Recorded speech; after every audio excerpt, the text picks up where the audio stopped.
let's talk about the reasons that, we want to still raise awareness out here. And the word is raising awareness. It's not being dooms, putting the doom vibes everywhere. It's raising awareness. What's really sad is the people who may literally think COVID is over.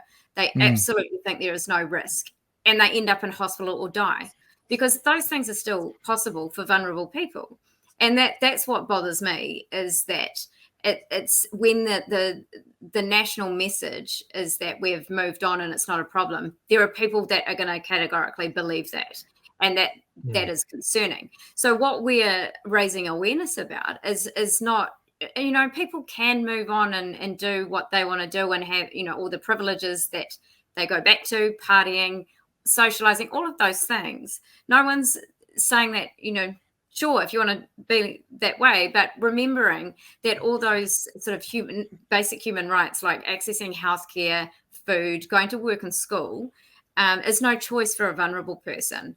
They are at high risk. And so essentially what we're seeing and hearing right now is that, the vulnerable people, meaning if your last vaccine was ages ago, or if you haven't had COVID, you're a sitting duck and you're likely to be the next infectee, because there's less protections everywhere.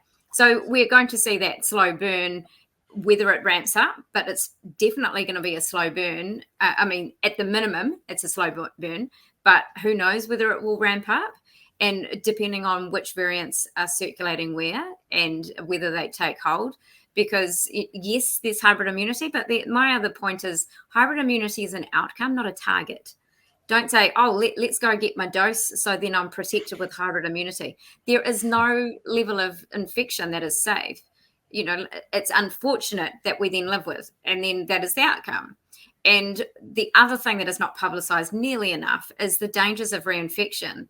And as new, let's say we're going to be in this situation because there's multiple variants out there. You're less likely to get one after the other, let's be honest.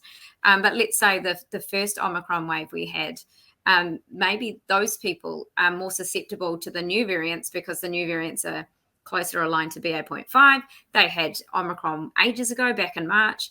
And so now round 2 is coming up.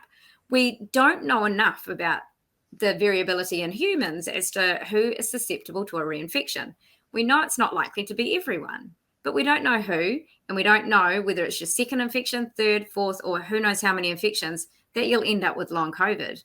Where long COVID risk is always there, because the way we see it, it's kind of like this recovery trajectory, that you get an infection and it is a black box. We don't know when you're the harms that have been done, probably silently, you might not feel them. We don't know how long that takes to go back to baseline and resolve. So if you get another whack to the immune system during your recovery, that could be what your trigger is to get long COVID. Or you might get a cold, or you might get some other infection. You know what I mean? Like and those things compound, which is why, we're sort of raising awareness that it's not ideal to keep getting infected by this virus. And our vulnerable communities are now locked up more than ever and are absolutely petrified of getting infected, because they've now got lowest immunity ever if they are not eligible for another booster, yada, yada, yada. It's those people we're speaking out for. It's not the, woo, I'm off and living my life again. Do what you like. But, it's more that the fact that someone's got to speak out for the vulnerable communities, and the fact that it's not, getting an infection is not a target, or should not be a target. I did notice a bit of chatter around sort of like, you get vaxxed and boosted, and then it's ideal if you pick up a real infection, and then that's that hybrid immunity, and it's somehow better. And I was just like, that doesn't sound right to me at all. That is not something I'm going to go out and lick doorknobs and exactly. You're coughing? Please cough into my mouth. I need it. No, there's no infection that it is suggested that you get it to, create better immunity. It just happens to be the outcome. And that's why the narrative around hybrid immunity becomes a bit annoying. Like, we've all had it, so we've got hybrid immunity to protect us. Meanwhile, those that have been shielding from society are just sitting there going, oh my God, what?